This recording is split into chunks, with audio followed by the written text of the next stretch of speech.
and Collaboration Media family. Adjust your viewing device. Turn the volume up high so the neighbors can get this fire.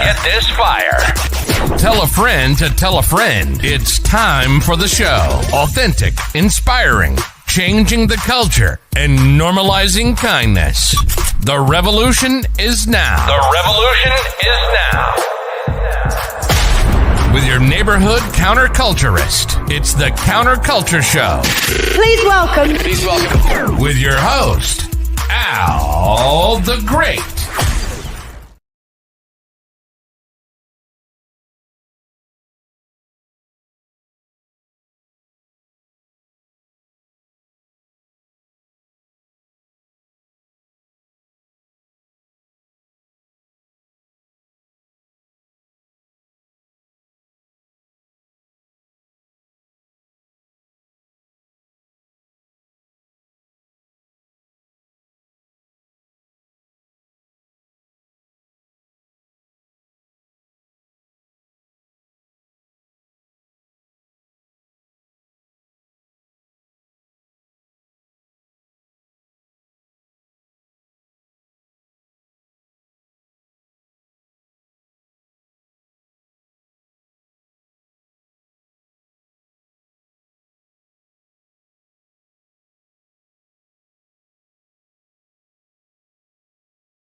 Hey, sorry.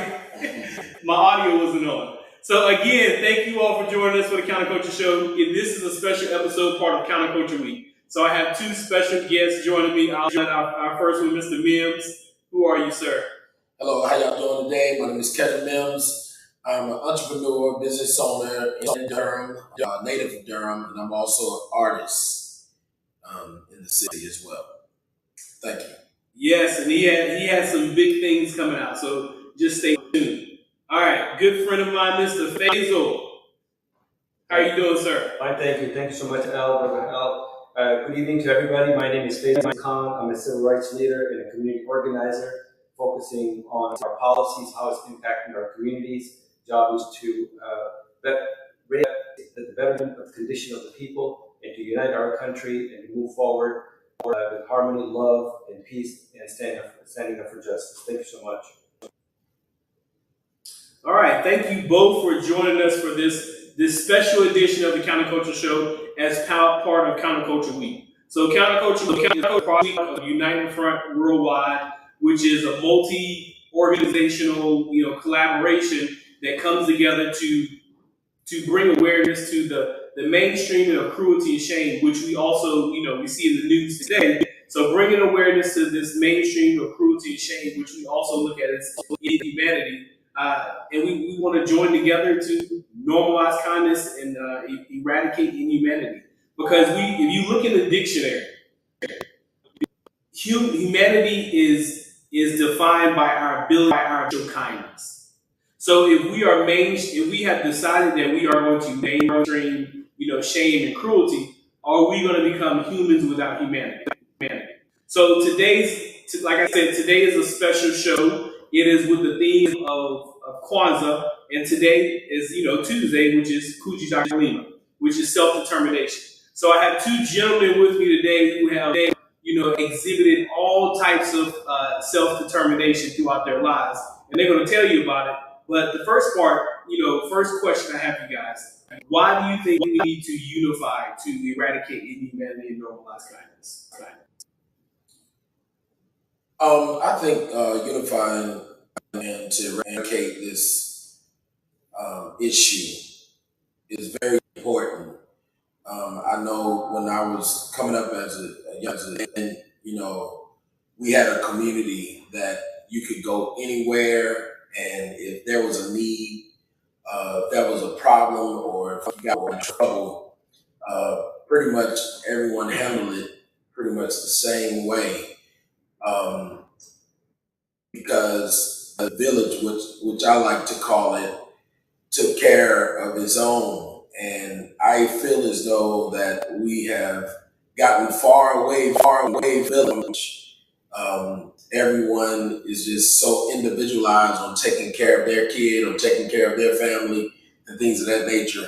I think, having a village or having individuals care more about than just themselves, their kids would make the world a much better place to where that we see mentoring going forth and making sure that that kid gets to the level of success that they dream of or they see. So I really think it's important that we connect with our community to eradicate the problem that we face at large. Yeah, definitely. Because, and one of the things I truly believe is when we hold back one community, we are holding back our society as a whole. Because everyone has like a specific, I'm not even say specific purpose. Everyone has purpose. And we are challenging, making it harder for that child or that individual to go forward with their purpose. And we all end up not benefiting from whatever we're meant to bring to the world. What do you think, Faith? Yeah, I think it's a really important point. I love the concept of kindness against humanity. Experiences working across the board in political activism and policies in different communities, we can't really be champions of humanity unless we come together and stand up for each other. And I think the best way moving forward is kindness and love and trying to understand other person's pain and the grievances they go through. We can't change the whole world, but we can change ourselves to start with. We can change our hearts and mind. And I think kindness is a powerful force that we can literally, change things from policies to how we interact and how we engage, to how it affects our schools and our neighborhoods and our businesses, everything else. So I do believe that this requires rocket science. It doesn't require money. It just requires for us to take a step back and reflect and say, you know what, I need to be kind. And before you be kind to other people, you need to be kind to yourself. And love yourself. And that's the way to move forward. Yeah, definitely. You can't pour from it. You can't pour. That's right. And we, and sometimes we think about kindness as, I think about, as people think about you tell people whatever, you think about it as something like this hippie-ish thing. Yeah. But kindness costs nothing. Like anybody can do it, and it can make such an amazing effect on other people. Just like holding the door for somebody or a compliment, then you can change the trajectory of their whole day. That's right. One moment, and we don't use it enough. That's so true. I remember so many times I go to convenience stores and grocery stores. It's a tough job to stand there for 6, 7, 8 hours and constantly this monotony of just register, taking money, thank you, money, have a nice day, thank you, have a nice evening. And I felt this because I position myself is that all you got to do is just take 30 seconds and say, how's your day going, by the way? Don't worry, give you a receipt. How's your day going? And it really puts a pause for person. It's like, well, actually, somebody here, my day is going. And so, as you said, even a smile can have a profound impact on a person's day, or the outlook on life. And it's something that granted that we don't realize how powerful it is. It's in silent, it's subtle, but it's so powerful. It's just like calm water. It looks so beautiful, and it has the most importance to to our humanity when we are at peace. So I do believe that like you said, I think that we can't pour from an empty cup, and I think it's time that we all sort of reflect on our own selves and say, am I being kind to myself, being gentle to myself, being caring to myself? And then only then we can really get this to other people as well. Yeah. And one of the things that I have started to do, just as an act of kindness, when I go to the grocery store, I ask the cashier, "What's your favorite candy?" Yeah. They'll tell me, and I'll get it and I pay for it because they sit in front of their candy all day long. Being tempted by their candy all day long, and they probably will never eat any of it. But it's just something small. I think small things can go a long ways. So one of our first questions for tonight is, we're talking about self-determination. And in order to really go forth and kind of make some changes, we first have to bring awareness to how just the negative conditioning that we've gone through. I feel like in your 20s, you spend so much time trying to learn. In your 30s, and you get, halfway through your 30s, and then you have to spend all this time trying to unlearn stuff because you didn't learn the wrong information, or it's been a twist, especially. So what would you guys say? What are some negative conditioning that you have heard, or you've been taught about self-determination? Negative terms of self-determination. I think that the world is kind of dominated by negativity, and and it's kind of easy to kind of plug into that negative stuff. So dealing with determination and how to actually block out the negativity and reevaluate and reassess. How am I staying motivated? How am I, being kind? How do I do that? And so it takes evaluation to reset your mind to make sure that adequately are, being that type of thing that you want to be. And whether it's life or it's just you trying to treat individuals in a thing way, and exuberate that kindness, or if you're trying to do some things in life, nation to where that you want to get to your goals. So I think it just really takes self-evaluation, perseverance, and I think faith plays a big part of just the totality of overall person that you can become or you want to be, so that you can transform your mind and be what it is that you want to. Yeah. One of the things this question makes me is I posted, this was like, and it seems like it was so long ago, but it wasn't that long ago. When, what is that? It was only for Apple, where it was just like audio, where everybody would meet in the room. I don't remember what the name was, but it seems like it was so long ago. But it was only like maybe last year, maybe into last year. Somebody in the chat, let me know what do you remember? Because people still use it. It was very hot for a moment. This thing kind of sizzled some, but it started off with just Apple users, and people were meeting in rooms, and it was just just audio. There was no visual. But one of the things is, I think, who's the owner of Tesla? The CEO. Is the Elon Musk? That's what I would say. Elon Musk. No, it's the owner, I guess. Okay, it's gonna come to me. I'm getting old. I think it's felt me, but one of the things is the owner had an opportunity. He was in one of the rooms, and one of the great things about that app was you had the opportunity to get knowledge from some of our most successful people in culture right now, and we were talking about success as a means of wealth, as our culture measures it. So you got the opportunity to hear from these people. So one of the things is I think somebody asked about motivation or something, and the guy said you have to, if somebody else has to motivate you with being an entrepreneur, then you don't need to be an entrepreneur. And I posted about it, and I got a lot of people who talked about it like they don't need motivation from anybody, that they are self-starters, like all these other things. I found it interesting. Like, who doesn't need motivation?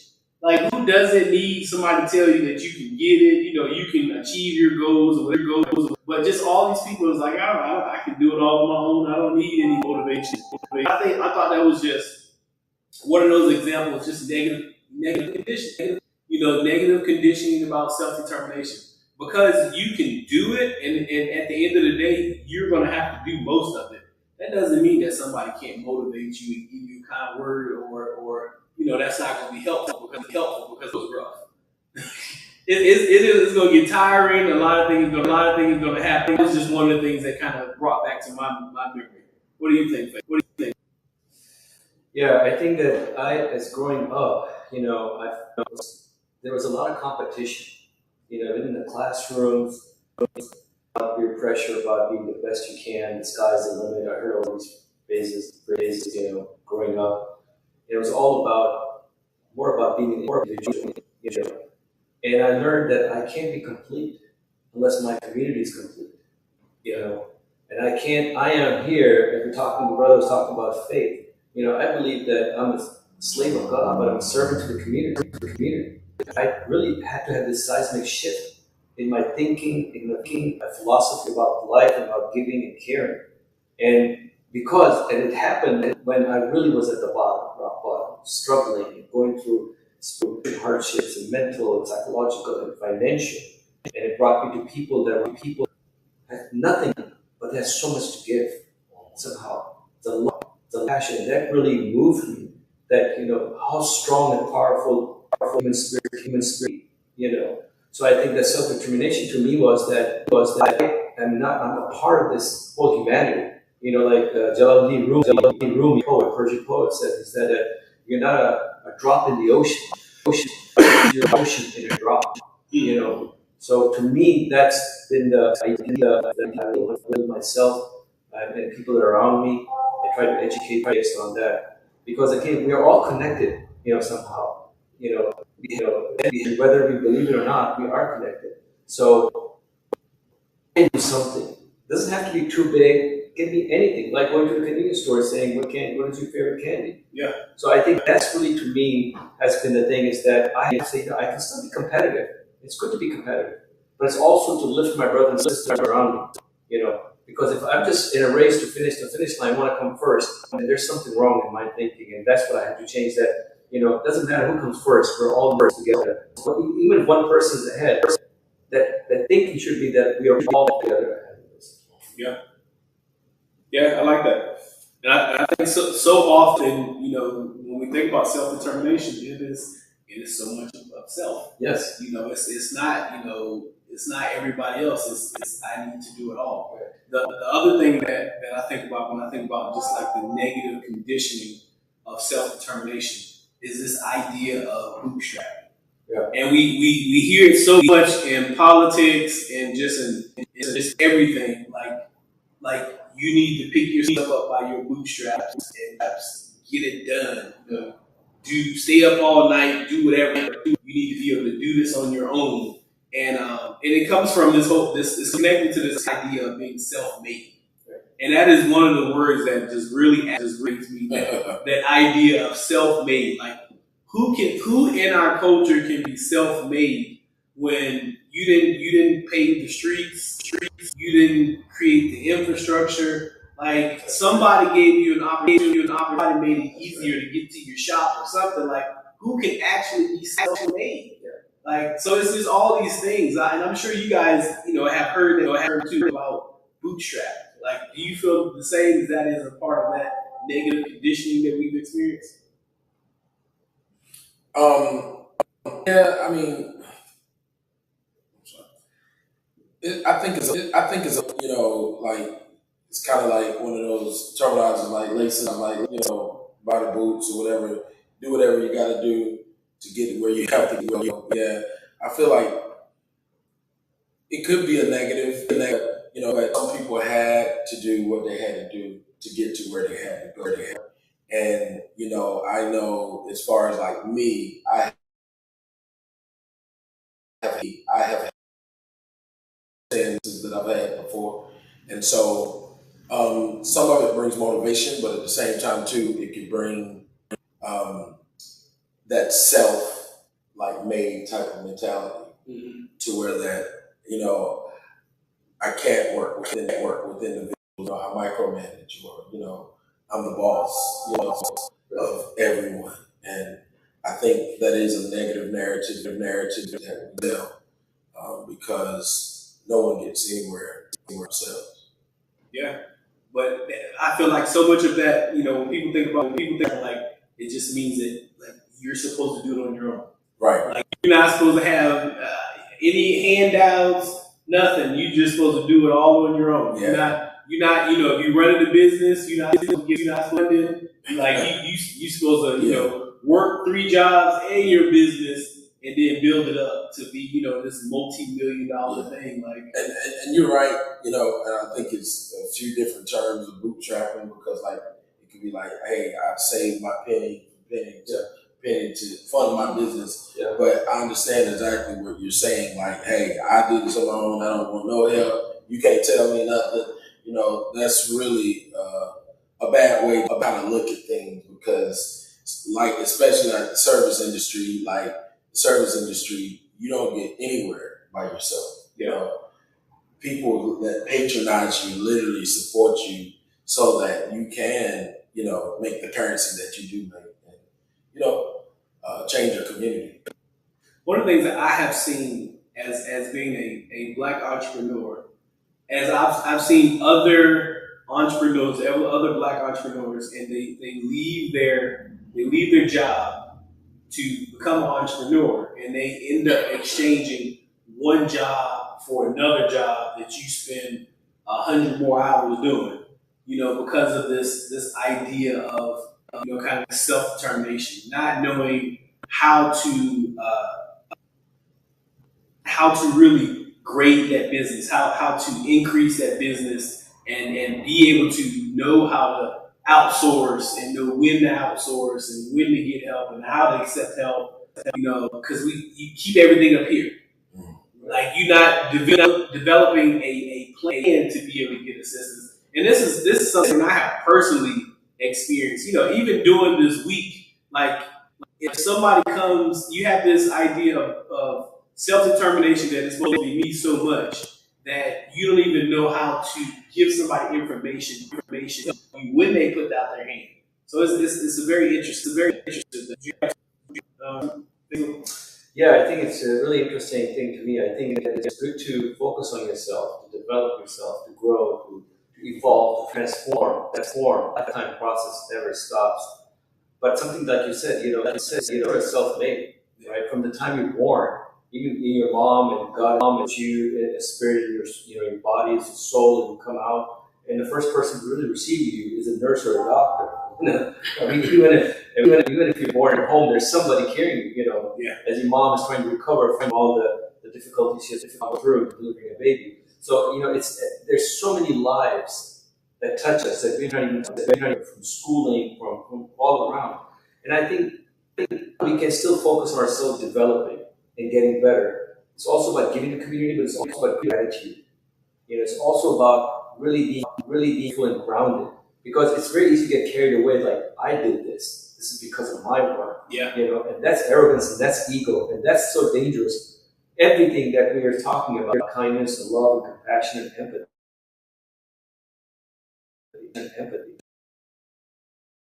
For men and women nowadays is to get away from technology maybe 10, 15 minutes in the morning and in the evening and just reflect and say, how blessed I am to have this day, to have the opportunity to do what I wanted to do, and also do something good for somebody else. Nobody needs to, and reflect on that. And I think that really brings us the best of us in us in terms of having gratitude and having credit to our Creator who has given us the opportunity, because there's so many people around this world who would love to have one more day. Yeah, definitely. So just, think about it, even though it has self in it, that doesn't mean you do it alone. So we talked about some of the negative conditioning with self-determination, but we want to make sure to leave you guys with some solutions, some counterculture solutions. So, this is, the culture, conditioned us to think that, self-determination is all about ourselves, bootstrapping, you need to do all this. Like, how do we counter some of that conditioning and really kind of come together and be able to unify and be able to, to this goal of eradicating inhumanity and normalizing kindness, because that affects us all. Like, if we're watching the news, it affects us all. And it may not get to you today. It may not affect your family tomorrow, but eventually it does, because all of us are interconnected. So what do you guys think? What are some counterculture solutions to kind of using self-determination to come together? one of the greatest things I think that we could do as far as a community, like say if you become successful, or when we're successful and we learn the principles of kindness and, treating people like humans, and we learn those principles, but now it's time for us to go back and teach others that don't. And I really believe that, if we could effectively help individuals that might not have those principles because they might not have been raised that way to show kindness because they're in a broken place, and they don't know any other way to um, um, eradicate their hurt and their pain. Because some people are in very extreme, impoverished situations, and it hurts. And when you don't have shoes on your feet, it hurts when you don't have anything to eat. And so I think that as a community, we need to mentor, we need to encourage, we need to help, we need to make sure that we pour that in as much as we have, instead of just harboring all of those good principles I said. So I really think that's how we kind of change the community in the world. What do you think, David? Well, to me, one of the core principles that I think we can all focus in this great easy to do about counterculture, to connect to ourselves, be very grounded. I think we need to be very mindful of our surroundings. And with this day and age, with technology and the cell phone buzzing like mine does too, and notifications coming and all kinds of stuff, we get so distracted so easily. And we're not even aware who's in front of us, who's behind us. We're not even aware what business we're passing by. We're not even aware somebody might be smiling at us high from distance. We don't even hear that. So I think it's really important to connect to ourselves, be very mindful of ourselves, And again, I would just go back that it all begins with you. Struggle to me in my experience in my life is the struggle of self-struggle to overcome my own ego. Sometimes I might be speaking to a huge crowd and say, "Oh wow, this is me." And all of a sudden, a light bulb goes on. It's ain't you, and it's ain't about you. It's about them. So we really need to be very mindful about our own behaviors and actions and the way we think, because it all starts in our minds. It all starts in our head. The thought process has to be really that. I'm very blessed. I'm very honored to have the opportunity where I am privileged, whether you're an entrepreneur, whether you're having a job, whether you're graduating, whether you're in high school, whether you've got a very handsome boyfriend or a beautiful girlfriend or wife or husband. It's all about so many people have been part of that makeup. And we need to be really start that from that point by being connected to ourselves, and that's how we're going to be able to connect with other people in our community. And kindness, I just love that whole concept of kindness and compassion and empathy. And it doesn't take too much at all. Just a seismic shift, And we need to be patient with that kindness. It doesn't happen. I know we live in this fast speed internet. Everything is recyclable. This takes time. It's like putting a seed, and letting it grow, and just keep on doing it. And it's going to have an impact sooner or later. Yeah. I like what both of you guys is. We put the negative condition of self-determination. We put a lot of focus on self without actually putting focus on self. Like we don't go deeper. We don't learn more about ourselves, more about how to feed into these distractions and everything else. Like when you helping other people and when you are doing other things, like it gives you so much value. Like that's why and we sometimes we think money brings happiness, but we have millionaires like the last couple of years that are committing suicide. They have all the opportunities in the world, beauty, money, power, everything, and they're still missing something. Like it is definitely important that we serve and we do spread kindness. So before I leave you guys with a few more points, I want you guys to, this is Counterculture Week, and the Counterculture Fashion Show is coming up. I want to take the opportunity to shout out my oldest daughter, Faith. she's really getting really good at making videos and being able to edit them and everything. So she edited this, shot it, everything, all independently, added the music, everything. And she's really passionate about fashion, and I think this is this is great for the show, for other people to see, because it's extremely motivating. But also, you need to go get your tickets for the fashion show. So go ahead to my door. Is life. It speaks your unique style, your creativity, your feelings. You can express yourself with just a dress or shirt. You guys, fashion, be creative. Dream big with fashion.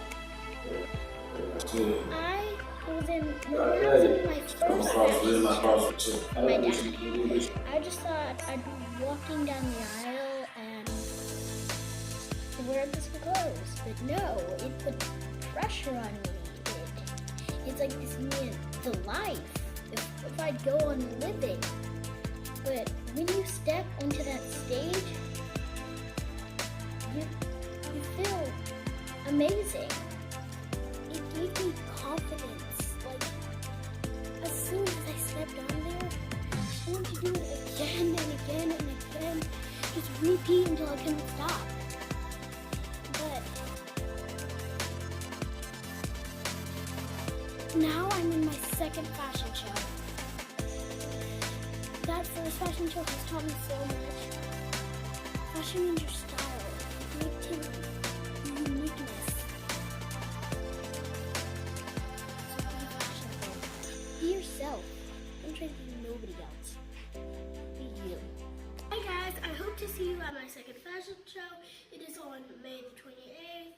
Use code FAITH and you will get $5 off your ticket, but it is only for in person. So make sure you come and join us for a wonderful fashion show, and I hope to see you there. I will make sure to put my dad's company link in there so you can look at his website and get all the information that you need, like where it's going to be at, what we're going to be doing, and I hope to see you there.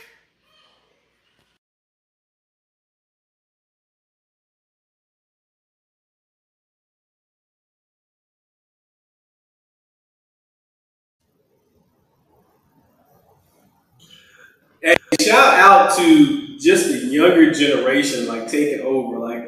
She, I gave her this app, and she was using it for like a couple of days and did all of that. So a lot more than I could ever do. But if you have not gotten your tickets, it is Counterculture Week, like I said before. We're going to be ending the week off, part of the week with the Counterculture Fashion Show. Make sure you go ahead and get your tickets. And like Faith said, if you use a model's coupon code there, you get $5 off in-person tickets. So make sure you go ahead and get your tickets. So getting back to the topic of just that we were talking about those counterculture solutions. One of the things that I really think about when I think about counterculture solutions and the theme of self-determination is I know I am a descendant of Africans. And we all know the story of slavery. Well, I'm not going to say all of us, like some of us do. Some of us know the actual story. So we have the idea of that story, but we also need to learn the story of before slavery. But just thinking about, using that story just as a point of motivation for self-determination. Because as minorities, as people of African descent, wherever you come from, you have a past. So people of African descent came over here, enslaved in ships. Some jumped to their death because they didn't want to deal with it. They would rather die than not have their freedom. But, piled on top of each other, live months and months to get over here to America, still to get here mistreated, everything taken away from you. You can have, your own marriage, your own kids, but still get to the place that we are now as a people. We were separated from our culture, but we somehow still found our culture as African Americans. With names and adding all these other things. and the places that we have gone, like there's still a lot of work to do. We all can agree there's still a lot of work to do. But just using that point, just a point of motivation for the determination of all of your ancestors to get to this point, and just using that to keep that further, because we are our ancestors, we are our ancestors' people, and we need to use all of that as a point of self-determination, right? You guys have anything else? Well, I want to thank you both for coming on and joining me for this conversation and joining me for Counterculture Week. Tell people how they can get a hold of you, Mims. Social media, Rivals Barbershop, RIVALS Barbershop. We're on Facebook, we're on Instagram. We have a website, and also my artistry is Hesterboy, HEZTERBOI. Same as well is on all the social media platforms. All right, Mr. Faisal, how can they get a hold of you? You can go on our website, CarolinaPeaceCenter.com. I'm also on Facebook. That's Faisal, FAISAL, R_KHAN. Also on Twitter, FRKhan or FRKH87, and Instagram, FRK_NC. And also they can email me, CarolinaPeaceCenter@gmail.com. And I'll be always available to talk and be for somebody if they need some talk or having a bad day or any problem they have. And thank you very much for this wonderful event, which I think is so important for our humanity, for our community, for our country. I think it's time that we all have a role to play. We all have a responsibility. We can contribute, and we don't realize how much of an impact we can make in our communities for our communities. So thank you so much for giving me that. And I ask everybody to please support the Counterculture program, the week, and also your wonderful business that you have created for this community. And I wish you and everybody else very good luck and best wishes to everybody. Thank you both for joining me. And I appreciate everybody tuning in to the Counterculture Show. Please join me tomorrow. We're going to have another episode of this, special edition for Counterculture Week, and we're just going to be talking more about Counterculture Week. So definitely come and join me. Al the Great, I want you to know that I think you're great. I think you're great. Make sure that you walk in your greatness and just believe and know in your heart, God does not create duds. If you feel like you've come in the package that the culture can accept or not, just really understand God does not create duds, and walk in your greatness each and every day. I will see you next time, and thanks for joining me for the Counterculture Show. This has been a Coffee and Collaborations Media production.